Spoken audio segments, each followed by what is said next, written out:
আর আমরা threat call খাই। আমি দুদিন আগেও পাকিস্তান থেকে থ্রেট কল খেয়েছি।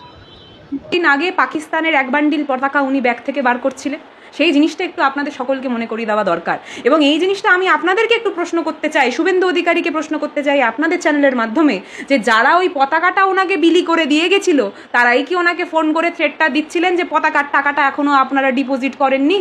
আমাদের প্রশ্ন হচ্ছে যে আজকে শুভেন্দু অধিকারী নিজেকে যে এত বড় লেভেলের স্ট্রাকচারে নিয়ে যাওয়ার চেষ্টা করছে, সেই জিনিসটা কি জানো তো, ওই শুধুমাত্র একটা কাল্পনিক গল্পের মতোই। আর আমাদের কথাটা হচ্ছে এই জিনিসটা আমরা জানি যে পাকিস্তান হোক বা এইসব রোহিঙ্গাদের সাথে তাদের একটা খুব সুন্দর কন্ট্যাক্ট রয়েছে। এই জিনিসটা আমরা কোথা থেকে বুঝলাম? এবার এই প্রশ্নটা তোমাদের মনে আসবে। তোমার ঠিক মনে পড়ছে যে কিভাবে কদিন আগে পাকিস্তানের এক বান্ডিল পতাকা উনি ব্যাগ থেকে বার করছিলেন? সেই জিনিসটা একটু আপনাদের সকলকে মনে করিয়ে দেওয়া দরকার। এবং এই জিনিসটা আমি আপনাদেরকে একটু প্রশ্ন করতে চাই, শুভেন্দু অধিকারীকে প্রশ্ন করতে চাই আপনাদের চ্যানেলের মাধ্যমে, যে যারা ওই পতাকাটা ওনাকে বিলি করে দিয়ে গেছিল তারাই কি ওনাকে ফোন করে থ্রেটটা দিচ্ছিলেন যে পতাকার টাকাটা এখনও আপনারা ডিপোজিট করেননি? আমাদের প্রশ্নটা হচ্ছে এইখানে। শুভেন্দু অধিকারী যাদেরকে রোহিঙ্গা বলে, বিশ্বাস করো রোহিঙ্গার মুখটা আমিও দেখেছি, অনেকটা শুভেন্দু অধিকারীর মতো দেখতে। এবং যারা এতটাই গুলগপ্প মারেন তাদেরকে একটা কথা বলতে চাই, এই বাংলা বা এই ভারতবর্ষের ভালোর জন্য যারা লড়াই করছে তারা কিন্তু বরাবরই আপনাদের বিরোধী কণ্ঠস্বর হিসাবে, বরাবরই আপনাদের বিরোধী হিসাবে কিন্তু সামনে দাঁড়িয়ে থাকবেন। এবং তার মধ্যে অন্যতম অবশ্যই তৃণমূল কংগ্রেস, এবং অবশ্যই তৃণমূল কংগ্রেসের ক্ষুদ্র সৈনিক হিসাবে আমরা প্রত্যেকে।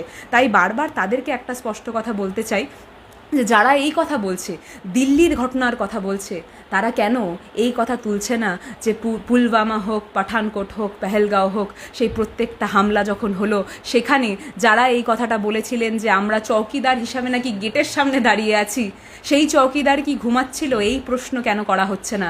এই প্রশ্নের উত্তর কেন আমরা পাচ্ছি না? যখন লাস্ট বিতান অধিকারীর কথা আপনাদের সকলকে মনে করিয়ে দেওয়া ভীষণভাবে জরুরি, যে বিতান অধিকারীর যখন ঘটনাটা আমরা প্রত্যেকে দেখি, বিতান অধিকারী তো অন্য ধর্মের কেউ ছিল না, বিতান অধিকারী তো আমাদের একজন ভাই সমতুল্য ছিল, আমাদের বাংলার একজন নাগরিক ছিল, বাংলার একটা মায়ের সন্তান ছিল। সেই মায়ের সন্তানকে যখন আমরা হারালাম তখন তাকে নিয়ে রাজনীতি করতে আমরা তাদেরকে দেখলাম ঠিকই, কিন্তু এই প্রশ্নের উত্তর কেউ আমাদেরকে দিতে পারলো না যে কিভাবে আমাদের ভারতবর্ষের মাটির মধ্যে কিছু টেররিস্টরা ঢুকে আমাদের ভাইদেরকে মেরে দিয়ে যাচ্ছে। এবং সেই বিষয়ে যখন যখন আমরা প্রশ্ন তুললাম তখন তখন তারা মৌনব্রত পালন করলেন। এই প্রশ্নের উত্তর বাংলার মানুষ 2026-এর ইলেকশনে তার ভোটের মাধ্যমে কিন্তু দিয়ে দেবে।